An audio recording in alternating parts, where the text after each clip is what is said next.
Assalamualaikum warahmatullahi wabarakatuh. Saudara-saudara sekalian, pada saat ini saya akan membahas prinsip-prinsip hukum dalam Islam. Berbicara tentang hukum, tentu setiap masyarakat, setiap bangsa, setiap negara itu memiliki prinsip-prinsip hukum sendiri. Dan kita bernegara seperti di Indonesia tentu juga menganut prinsip hukum tersendiri juga yang memiliki perbedaan dengan bangsa lain atau negara lain, walaupun mungkin pada sisi kita mungkin memiliki persamaan juga. Namun yang kita ingin pelajari pada kesempatan ini yaitu prinsip hukum dalam Islam. Seperti apa prinsip-prinsip hukum dalam Islam? Coba kita telusuri Al-Quran sebagai sumber hukum.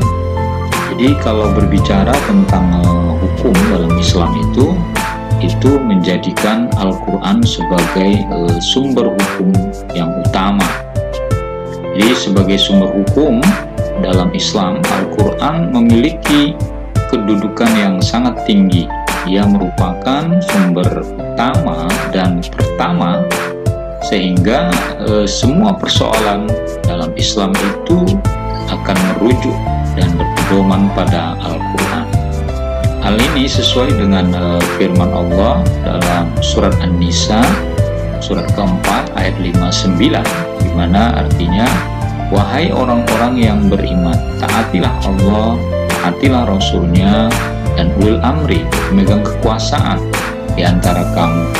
Dan jika kamu berbeda pendapat tentang sesuatu, maka kembalikan kepada Allah, dalam hal ini Al-Quran, dan Rasul-Nya, dalam hal ini As-Sunnah, jika kamu beriman kepada Allah dan hari kemudian. Demikian lebih utama bagimu dan lebih baik akibatnya. Nah, ini kan sangat jelas ini. Jadi sebelum kita mentaati pemegang kekuasaan atau dalam hal ini pemerintah, kita diminta dulu untuk mentaati Allah dan mentaati Rasul-Nya, dalam hal ini risalah yang dibawa oleh para Rasul. Lalu kalau terjadi perselisihan, Al-Quran dalam ayat ini juga disebutkan bahwa harus dikembalikan kembali kepada Al-Quran, ya. Bagaimana spirit Al-Quran, walaupun penjelasannya tidak secara jelas, tetapi disinilah fungsi ahli tafsir atau mufassir menjelaskan maksud yang terkandung di dalam ayat tersebut. Kemudian kandungan hukum dalam Al-Quran itu ada beberapa, ya. Bisa kita lihat ada 3 paling tidak kandungan hukum dalam Al-Quran. Yang pertama, hukum akidah atau keimanan. Jadi akidah atau keimanan adalah keyakinan yang tertancap kuat di dalam hati terkait dengan keimanan terhadap hal-hal yang gaib yang terangkum dalam rukun iman. Iman kepada Allah, iman kepada malaikat, iman kepada kitab, iman kepada Rasul, iman kepada hari kiamat, dan iman kepada qada dan qadar. Nah, jadi kandungan hukum dalam Al-Quran yang pertama itu adalah terkait dengan hukum akidah. Bagaimana kita berakidah, bagaimana kita beriman, tentu sudah ada aturan-aturan yang berdasarkan syar'i yang kita jadikan sebagai rujukan. Yang kedua, kandungan hukum dalam Al-Quran itu bisa dilihat dalam syariah atau ibadah. Hukum ini mengatur tentang tata cara ibadah yang baik berhubungan langsung dengan Allah yang disebut dengan ibadah mahdhah yang sudah ada ketentuan atau aturannya, maupun yang berhubungan dengan sama makhluk yang disebut dengan ibadah ghairu mahdhah yang itu diatur sesuai dengan kondisi, situasi, budaya di mana manusia itu berada. Nah, ilmu yang mempelajari tata cara ibadah ini disebut dalam Islam disebut dengan ilmu fikih, dan ahlinya itu disebut dengan fuqaha, ya. Lalu yang ketiga, akhlak atau budi pekerti. Selain berisi hukum tentang akidah dan ibadah, Al-Quran juga berisi hukum-hukum tentang akhlak. Al-Quran menuntun bagaimana seharusnya manusia berakhlak dan berperilaku baik kepada Allah, kepada sesama manusia, kepada makhluk selain Allah. Nah, prinsipnya akhlak adalah tuntunan dalam hubungan antara manusia dengan Allah, hubungan manusia dengan sesama manusia, hubungan manusia dengan alam semesta. Nah, hukum ini tercermin dalam konsep perbuatan manusia yang tampak, mulai dari ucapan, tindakan ya yang dilakukan oleh seorang. Maka kalau dalam hukum formal kita misalnya ada ujaran kebencian misalnya, sering orang terjerat oleh kasus seperti itu, maka itu karena terkait dengan etika, pelanggaran terhadap norma, atau misalnya pencemaran nama baik, itu juga sering kita dengar berita seperti itu. Nah, lalu bagaimana prinsip hukum Islam itu? Pada dasarnya prinsip hukum Islam itu banyak sesungguhnya, tapi yang coba kita telusuri pada kesempatan ini yaitu 7, yaitu tauhid, al-adalah atau keadilan, amar ma'ruf nahi mungkar, freedom kebebasan, kemudian persamaan ya, al-musawa, kemudian tolong menolong, ta'awun, dan toleransi atau tasamuh. Baik, coba kita lihat tauhid. Prinsip hukum dalam Islam bahwa ketauhidan itu menjadi dasar dalam kita beragama. Maka seorang yang beriman kepada Allah itu tentu diwujudkan sejauh mana dia melakukan keyakinan itu dalam kehidupannya sehari-hari yang tercermin dalam perbuatannya. Orang yang bertauhid adalah orang yang beragama, sehingga ketika dia meyakini bahwa Allah Maha Esa dan menjalankan keyakinan agamanya, sesungguhnya hukum harus melindungi dia. Kenapa? Karena yang dia lakukan itulah sesuai dengan keyakinan. Jadi misalnya kita juga dalam Islam kan banyak mazhab, ada arba'ah mazahib, ada 4 mazhab dalam Islam itu. Kalau ada perbedaan dalam 4 pandangan mazhab Syafi'i, Hanafi, Maliki, Hanbali itu berbeda, itu sebenarnya sesungguhnya hal yang biasa dan kita harus menghargai itu.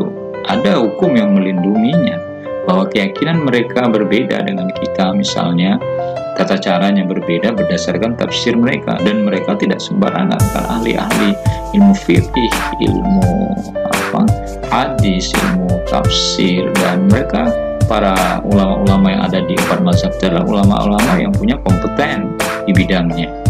Nah, sehingga ketika mereka berbicara tentang hukum tauhid pun mereka tentu merujuk pada ayat-ayat Al-Quran, merujuk pada sunnah Nabi, dan merujuk pada pandangan para ulama yang memang tidak diragukan lagi ketinggian itu. Lalu yang kedua adalah keadilan, al-adalah. Prinsip hukum Islam itu tidak menyamaratakan, tetapi adil. Adil itu bukan sama rata, ya, sama bagiannya bukan. Adil itu adalah wad'u syai' fi makannya. Jadi meletakkan satu itu pada tempatnya, pada porsinya, ya. Sehingga kalau sebuah bangsa kalau ditegakkan atas dasar keadilan, maka bangsa itu akan kuat. Tapi bila rasa keadilan itu tidak ada dan prinsip hukum terkait keadilan itu tidak ada, maka bangsa itu bisa akan hancur, karena akan timbul kecemburuan, akan timbul rasa dengki, ya, karena tidak diperlakukan adil. Lalu 7 prinsip yang lain, yang nomor 3, amar ma'ruf nahi mungkar, yaitu mengajak berbuat baik dan mencegah perbuatan mungkar. Bahwa dengan prinsip yang ketiga ini, Islam ingin mengatakan kepada kita umat manusia bahwa Islam itu akan senantiasa mengajak orang untuk melakukan kebaikan dan mencegah perbuatan yang mungkar. Misalnya kita mengajak orang rajin beribadah, mengajak orang rajin ngaji, rajin dalam berbuat baik, ya. Ajakan-ajakan seperti itu juga perlu dilakukan dalam kehidupan kita sehari-hari. Kita punya teman yang malas ibadah, ya kita biasakan ngajak mereka rajin ibadah. Dengan demikian nanti mereka akan terbiasa dalam melaksanakan ibadahnya. Yang keempat adalah kebebasan. Kebebasan atau kemerdekaan, atau freedom, sebenarnya itu adalah hak semua manusia. Kita bebas meyakini, melaksanakan ajaran agama kita. Kita juga bebas melakukan hubungan dengan siapa saja, menjalin hubungan silaturahmi atau pertemanan. Tentu saja kebebasan ini jangan diartikan kebebasan dengan persamaan kebablasan, gitu ya. kebebasan ini tentu kebebasan yang tidak bebas kita menghina orang lain, tidak bebas kita itu mencaci maki orang lain, apalagi menyakiti orang lain. Kebebasan ini adalah kebebasan yang bertanggung jawab. Ketika orang melakukan ibadahnya menurut keyakinannya, kita harus hormati itu. Dia bebas menjalankan keyakinan agamanya. Begitu juga ketika orang menyampaikan pandangannya, sejauh pandangannya itu tidak merugikan orang lain atau merusak stabilitas kehidupan berbangsa, bernegara, bermasyarakat, maka salah satu prinsip hukum Islam itu adalah kemerdekaan seseorang untuk bereksistensi sejauh eksistensinya orang tersebut tidak mengganggu eksistensi orang lain. Lalu yang kelima adalah al-musawah, yaitu persamaan, bahwa kita di dunia ini hidup setara, tidak ada perbedaan warna kulitnya, tidak ada perbedaan suku bangsa lebih mulia dari suku bangsa yang lain, tidak ada kasta atau kelas dalam agama Islam itu. Sehingga budak dengan non-budak itu tidak ada istilahnya zaman sekarang dalam Islam itu. Nah, karena itulah, karena salah satu prinsip hukum Islam ini persamaan di mata hukum, persamaan di hukum yang berlaku itu adalah menjunjung tinggi bahwa manusia sesungguhnya di mata Allah itu sama. Adapun yang membedakannya adalah kadar keimanan dan ketakwaannya. Hal ini dikatakan Allah firman-Nya, inna akramakum indallahi atqakum. Sesungguhnya orang yang paling mulia di sisi Allah di antara kamu itu adalah orang-orang yang bertakwa. Jadi sama kita sesungguhnya, mau laki perempuan dalam ibadahnya itu sama sesungguhnya. Lalu yang membedakannya adalah kadar ketakwaannya. Orang yang bertakwa tentu lebih mulia dari sisi Allah. Yang keenam adalah ta'awun, tolong menolong. Prinsip hukum Islam yang keenam ini mengajarkan kepada kita bagaimana kita mestinya hidup itu tolong menolong siapapun itu. Kita menolong saudara kita seiman, menolong saudara kita sebangsa, menolong saudara kita sesama manusia gitu. Tidak ada perbedaan dalam hal tolong menolong. Jangan kita ingin menolong, saya ingin membantu dia, tapi karena saya berbeda keyakinan dengan dia, maka saya tidak membantunya. Ini adalah pandangan yang keliru, bahwa tolong menolong itu melewati sekat-sekat agama, melewati sekat-sekat budaya. Siapapun dia bisa melakukan atau menolong seseorang, tentu saja dengan tujuannya meringankan orang yang ditolong. Itulah jaminan Allah, intan surullah yang surkum. Apabila kau menolong Allah, maka Allah akan menolong. Artinya bukan kita tolong Allah, tapi menolong berbuat baik kepada seorang. Artinya kita sudah menolong untuk berbuat baik di mata Allah. Sehingga kalau kita melakukan perbuatan baik, menolong orang lain, maka suatu saat kita akan ditolong oleh Allah karena kita sudah membantu orang lain. Lalu berikutnya adalah yang ketujuh, toleransi. Jadi prinsip hukum Islam yang ketujuh ini adalah toleransi. Itu dalam bahasa Arab disebut dengan tasammuh, ya. Dalam bahasa Inggris disebut dengan tolerance. Bahwa kita hidup di dunia ini harus memiliki sikap ini.